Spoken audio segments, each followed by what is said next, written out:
Chers auditeurs et internautes, bonjour. Ravi de vous retrouver dans cette nouvelle édition pour vous annoncer les bonnes nouvelles sur l'Afrique d'une seule voix, votre radio.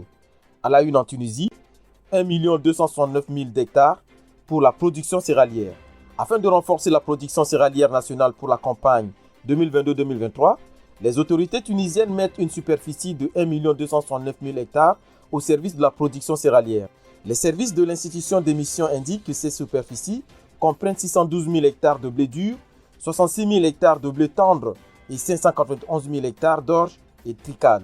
Pour la campagne 2021-2022, les superficies globales étaient de 1 253 000 hectares.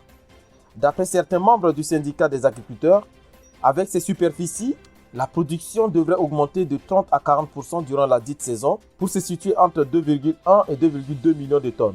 Notons par ailleurs que dans le pays, la consommation de céréales a atteint 4 millions de tonnes dont 50% provient des achats sur le marché international. Le blé dur est la principale céréale cultivée en Tunisie avec 1 million de tonnes en moyenne sur les 3 dernières années.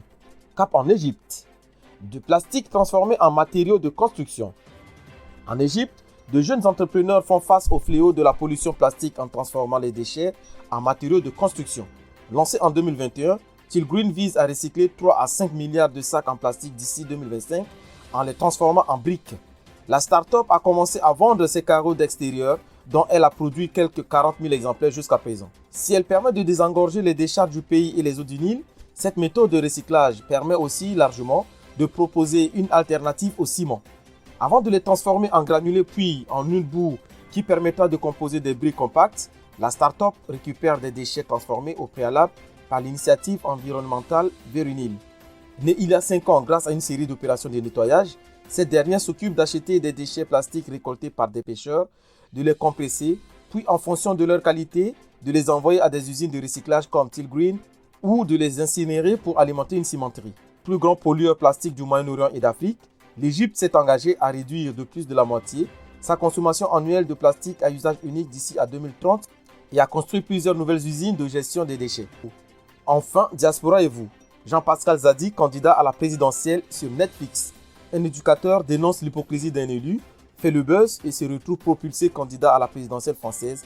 Dans En Place sur Netflix, Jean-Pascal Zadi tourne en dérision la politique française et s'imagine en premier candidat noir en passe d'entrée à l'Élysée. Sur le papier, cette série comique rappelle furieusement Serviteur du peuple, la série à succès mettant en scène Volodymyr Zelensky, professeur d'histoire honnête mais naïf devenant par hasard président de l'Ukraine, avant que la réalité ne rattrape la fiction et que l'acteur ne devienne effectivement chef de l'État.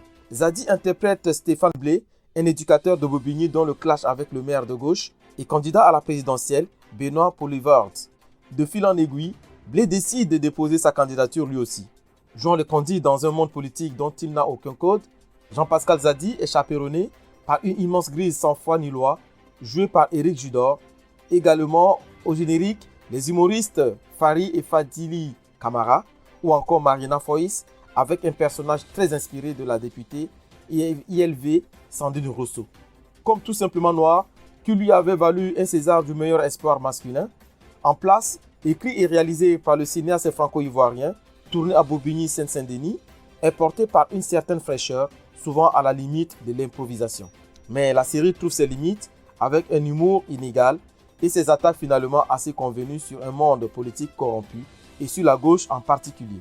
Ainsi s'achèvent ces bonnes nouvelles qui ont été préparées en collaboration avec ma consoeur Chancel Miakazebi.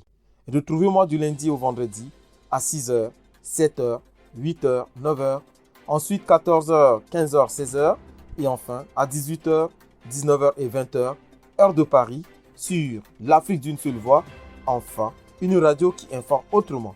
Roca Roland Landoum, dévoué à égayer votre journée.